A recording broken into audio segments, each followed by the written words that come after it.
This is Valley View News, and here are today's headlines. Vice President Pence leaves an NFL game before kickoff. Protesters rally for free college education. The 2020 census has a possibility of being inaccurate. Hello, and welcome to Valley View News. I'm Amber Partita. And I'm Dahlia Perez. Vice President Mike Pence attended an NFL game but left before kickoff. Pence went to the game between the Indianapolis Colts and the San Francisco 49ers. Pence left when the players knelt during the national anthem. He shortly tweeted a statement saying he will always stand with the president and for the national anthem. President Donald Trump tweeted saying he asked Pence to leave if he witnessed players kneeling during the anthem. NFL spokesman Joe Lockhart said he had no comment on the president's action. The Trump administration revealed a new list of immigration policies last Sunday. The list included the building of a wall on the southern border and changes to the immigration system. These policies would affect almost 700,000 Dreamers who face the possibility of deportation. It would also affect minors who came to the U.S. from Central America seeking asylum. Sanctuary cities are a target as well.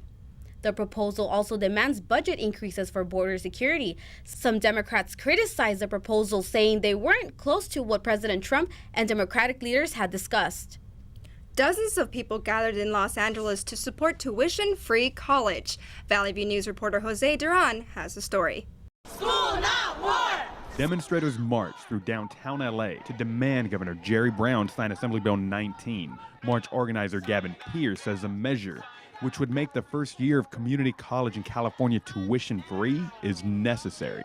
Education today on the higher level in colleges and universities is a necessity, really, and it's priced as a luxury despite that, and that's what we're fighting, because we believe that education is a right. Education, not deportation! The bill passed both state houses with bipartisan backing. The march attracted students, professors, and even a U.S. congressman. Jimmy Gomez, who represents California's 34th district, says the bill would set students up for success. Get them the skills they need, get them good paying careers and jobs with benefits, and then hopefully that will lead to a transformative effect in our state. It might cost a little bit up front, but it's going to also save so much more money in the long run. After Gomez addressed the crowd, the demonstrators marched from Pershing Square to City Hall for a press conference. Herlin Lee, who attended the march, says the bill will benefit not only students, but the entire state. It's an investment in human capital. According to one statistic, we're going to have 1 million less people qualified for high-tech jobs and jobs that require degrees. And I think this would really jumpstart it. I think this is an investment in California. People who attended today's rally believe Assembly Bill 19 is crucial for increasing accessibility to college for thousands of Californians. And they are calling on Governor Jerry Brown to sign the bill. From downtown Los Angeles for Valley View News, I'm Jose Duran. All 58 victims of the Las Vegas mass murder were remembered at a candlelit vigil last Sunday. The vigil was held in Huntington Beach. Dozens showed up honoring those who died, including some survivors who attended the Route 91 Harvest Festival. People marched up and down the pier paying respects. The gathering was organized by a nonprofit organization, Unity Impact, which seeks to help those affected by the tragedy. The motive behind the Las Vegas shooting that killed 58 people and injured 500 others remains a mystery. Law enforcement says they found a handwritten note in Stephen Paddock's hotel room at the Mandalay Bay Resort and Casino. The note had calculations of the distance and trajectory from his 32nd floor window to where concertgoers were during the Route 91 Harvest Festival. 23 firearms and ammunition were also found in his room. Clark County Undersheriff Kevin McMahill says investigators have not found a motive. Before the gunman opened fire during the festival, he transferred $100,000 to his girlfriend, Mari Lou Danley, in the Philippines. Danley's lawyer says she thought Paddock was breaking up with her. Paddock's brother says something horrible made him go over the edge. Deputy Fire Chief John Steinbeck says the focus is now on recovery. We want to work as hard and as focused as we can on it and help the people that are in need for recovering from this and heal together as a community. Steinbeck says the fire department is pairing up with the Clark County Family Assistance Center. The FAC is a safe space for victims and families. After the Las Vegas mass shooting, the debate on bump fire stocks continue. This is a device that the Las Vegas gunman used at the Route 91 Harvest Festival. Bump stocks allow semi-automatic weapons to fire at a very high speed. Republican leaders want the Bureau of Alcohol, Tobacco, Firearms, and Explosives to implement regulations on these gun accessories. California Senator Dianne Feinstein says regulations aren't going to do it and that there needs to be a law. These bump stocks can fire from 400 to 800 rounds in a minute. The National Rifle Association stated their support for limited regulation. Connecticut Senator Chris Murphy says the NRA is starting to listen to the American people. This is the first time that the gun lobby has shown willingness to come to the table, and I think that's in part because Americans just simply do not accept mass shooting after mass shooting happening and Congress doing absolutely nothing. The NRA says public focus should go on preventing bad human behavior rather than the restriction of the device. Feinstein says her legislation banning bump stocks attracted some Republican interest. The Salt Lake City Police Department is under investigation for an August 13th shooting incident. Meanwhile, Monday demonstrators gathered outside police headquarters protesting. They were upset with the prosecutor's decision not to file charges against the officer who shot 50-year-old Patrick Harmon. Police body camera footage shows an officer shooting Harmon 3 times. He later died. Harmon appeared to be running away from police when he was shot. Police stopped him because he was riding his bicycle across 6 lanes and a median without a taillight. Officers say they feared for their lives, claiming Harmon threatened to stab them. His sister told CNN that Harmon was bipolar, schizophrenic, and possibly homeless. Investigators say the officer's use of deadly force was justified. At least 1,500 structures have been destroyed and 20,000 people evacuated in fires burning in Northern California. The California Department of Forestry and Fire Protection says a number of people are injured and missing as 14 fires burn. Governor Jerry Brown declared a state of emergency for Napa, Sonoma, and Yuba counties. The fire started near Highway 128 in Napa County and then moved towards Santa Rosa. The National Weather Service says wind gusts reached between 35 and 50 miles per hour in the San Francisco Bay Area, with isolated spots reaching up to 70 miles per hour. The fires forced the closure of all schools and 2 hospitals in the Santa Rosa and Calistoga area. Community centers, the Sonoma County Fairgrounds, and other local centers were open for evacuees. Tension between President Donald Trump and the Republican Party leadership continues to escalate. Trump and Republican Senator Bob Corker exchanged tweets criticizing each other. Trump claimed Corker begged him for an endorsement and that he didn't have the guts to run. Corker responded by calling the White House an adult daycare center. Corker says Trump hasn't demonstrated effective leadership. Has not yet been able to demonstrate the stability nor some of the competence that he needs to demonstrate in order to be successful. Corker's chief of staff says Trump wanted the senator to retire. He also said more than once that he would endorse Corker. Governor Jerry Brown signed a bill reducing the penalty for HIV transmission. The bill was an attempt by Democratic lawmakers to decriminalize HIV transmission. The old policy was a felony. Under the new bill, it's a misdemeanor. Last year, lawmakers approved legislation allowing people with HIV to receive transplants from donors. The San Diego County Hepatitis A outbreak is the largest one in the United States in decades. 481 people are infected. 17 died. The outbreak started in November. It's since spread to other counties. 88 cases were reported in Santa Cruz and Los Angeles. A majority of those infected are homeless. San Diego health officials installed portable hand washing stations in areas heavily populated by the homeless. Doctors say those spreading the disease may not know they're infected. Now we'll check in with our tech reporter, Malcolm Finney, to get the latest in social media, health, and tech. Malcolm, what do you have for us today?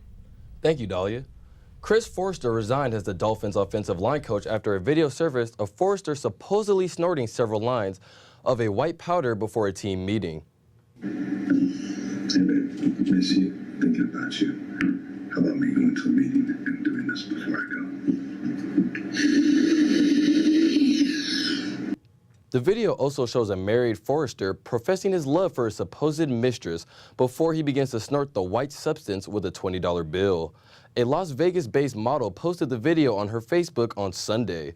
She claims to have posted the video in protest of the treatment of former 49er quarterback Colin Kaepernick.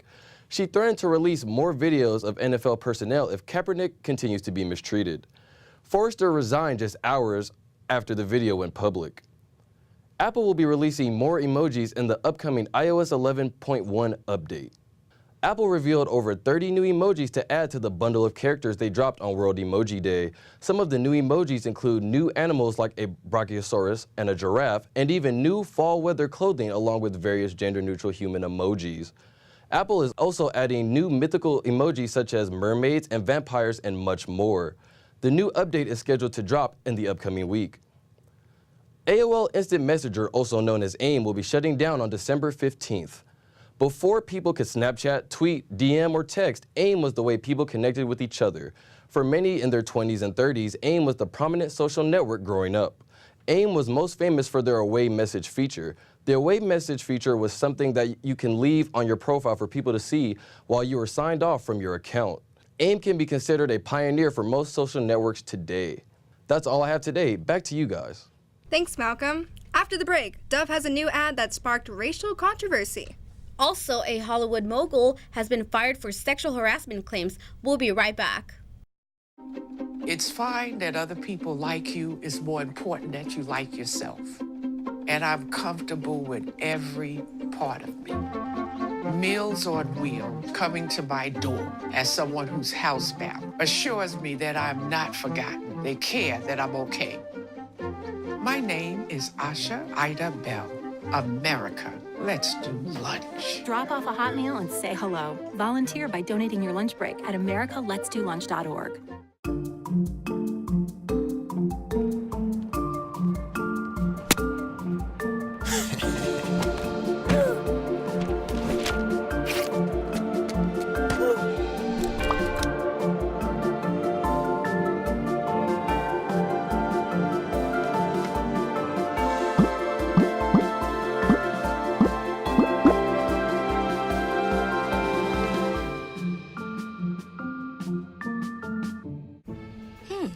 Maybe you can make retirement happen. After all, you made home ownership happen.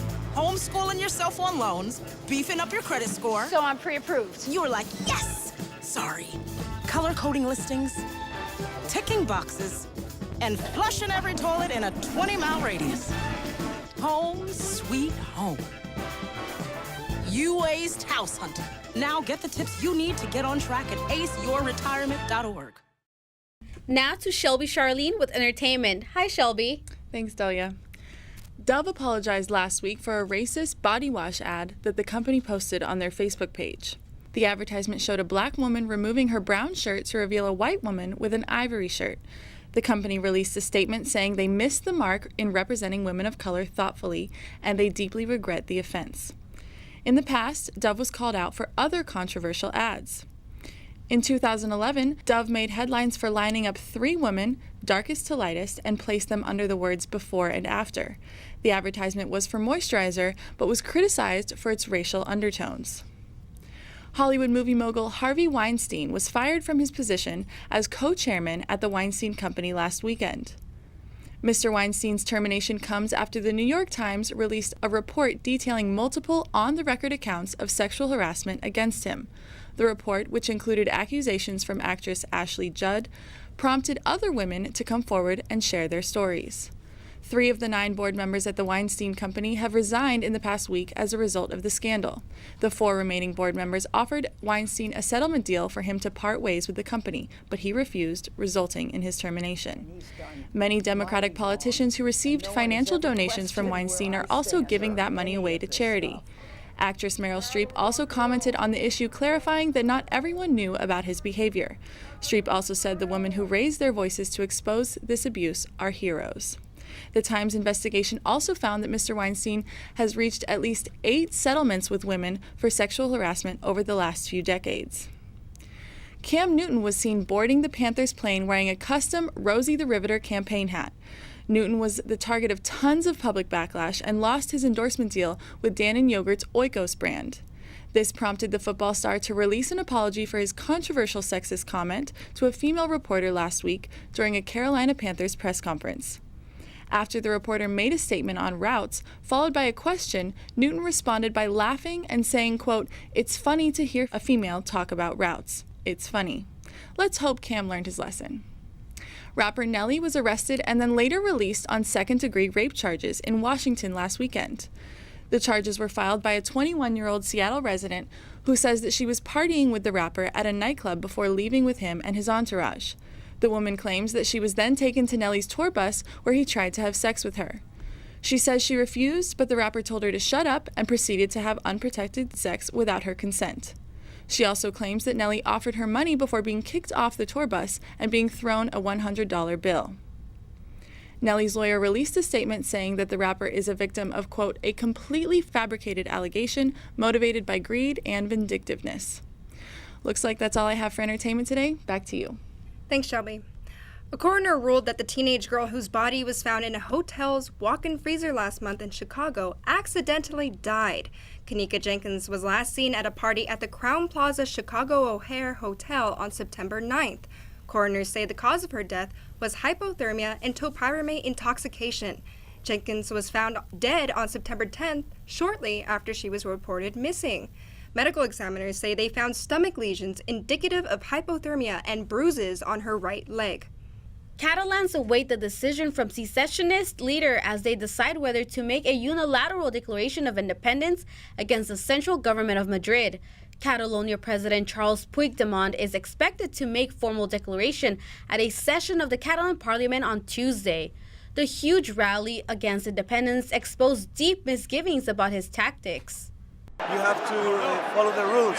You can't do by your own because that's not democracy. Democracy is sit and talk with the Spanish government and try to make a deal. If you can't make a deal, you can't do what you want because that's not democracy. The French government says if Catalonia gains independence, it will result in an automatic removal from the EU. French Minister of European Affairs says any declaration of independence would isolate Catalonia. The 2020 census is 3 years away. Valley View News reporter Maybelline Kapalou has more on the story. Every 10 years, the government takes an official count of the U.S. population. California organizations are preparing for the 2020 census because the last one undercounted minority groups. I know that Latinos specifically in California would make a pretty large number. We're 39% of the population, so when we're thinking about the importance of census, Latinos and the Census 2020 is a critical. Out of fear of deportation, undocumented immigrants didn't participate in the 2010 census. Latinos, along with other minorities, were undercounted in California. I had people at home who told me no, she says. This won't help me. They can come and take me. You know what? I'm not too familiar with that. I don't go by stats or anything like that, and I'm not too aware of that. I got my own life. There are no do-overs for the census. So if people don't participate, we live with incorrect results for the next 10 years. The 2010 census missed 1.5 million minorities. The 2020 census hopes to have more minorities participate. In Los Angeles, for Valley View News, I'm Maybelline Kapalou. Officials in Charlottesville, North Carolina denounced a rally held by self-proclaimed alt-right founder and white supremacist Richard Spencer and his followers last weekend. About 50 white nationalists gathered at Emancipation Park around 7:40 at night where the statue of Robert E. Lee still stands. The participants carried tiki torches and wore matching white-collared shirts and khaki pants. The group chanted, quote, "You will not replace us. You will not erase us." This is the third rally that Spencer has held in his former college town. Charlottesville authorities have denounced the white nationalists, calling them racists with a message of hate, and said that they are exploring legal options. Some Puerto Ricans had a negative response to President Trump's tweets last Saturday. The president tweeted that leaders of the island, quote, want everything to be done for them when it should be a community effort. He sent out a series of tweets that seemed to be in response to San Juan Mayor Carmen Yulín Cruz's comments on CNN. She apparently provoked the tweet with a call for more aid. Many say the Puerto Rican community at home and abroad are already working together. Later that same day, he criticized the mayor again, calling out her leadership skills and calling her a complainer. Puerto Rican residents feel the island didn't receive the same response as Florida or Texas. The head and legs of missing Swedish journalist Kim Wahl have been found by Danish police. Wahl was covering a story on a privately built submarine when she went missing. The submarine was built by Danish inventor Peter Madsen. He is accused of Wahl's death, but claims it was an accident. He says she was hit in the head by a 155 metal hatch. But after recovering the head of Wahl, police found no signs of cranium fracture. Her headless torso was also found. Officials believe Madsen tied her torso to pipes to make it sink to the bottom of the ocean. Her body parts and clothes were found in bags with lead pieces weighing them down. The United States and Turkey suspended non-immigrant visa travel services after the arrest of a U.S. consulate employee.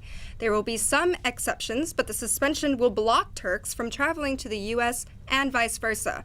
After the U.S. made the announcement, the Turks retaliated by banning American citizens from going to Turkey. The Turkish embassy said the block would apply to visas in passports, e-visas, and visas received at the border. After the break, Daniel Martindale checks in with us on how the Dodgers are doing in the playoffs. Also, Egypt finally made it to the World Cup. We'll be right back.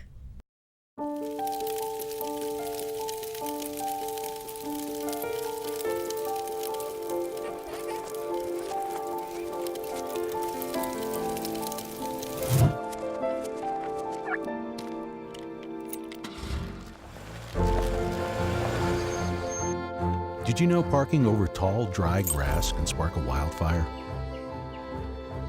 Only you can prevent wildfires. I found them at work, on a desk, laying out in the open. Copied them, shared them on a website. Now I'm facing up to 3 years in jail. It's scary. Who knows where it's going? I mean, who's gonna hire me? Don't do it. It's not worth it.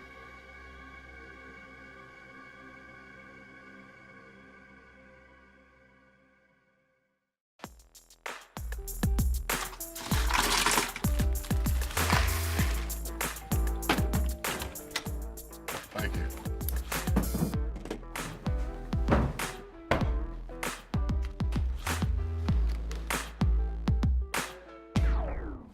You got a king? Go fish. It only takes a moment to make a moment. Take time to be a dad today.